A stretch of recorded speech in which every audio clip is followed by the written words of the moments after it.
নবী সাল্লাল্লাহু আলাইহি ওয়াসাল্লাম স্বপ্ন যোগে অনেক জাহান্নাম এবং জান্নাতের দৃশ্য দেখেছিলেন। একটি লম্বা হাদিস সহিহ বুখারী রয়েছে।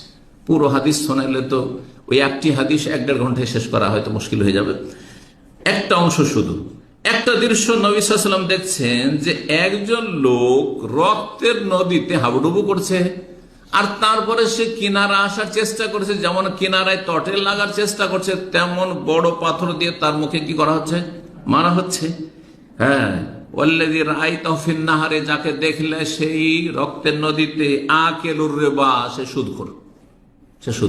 কেন রক্তের নদীতে কেন দেখা হলো? কারণ যারা সুদ খায় তারা গরিবের রক্ত চুষে।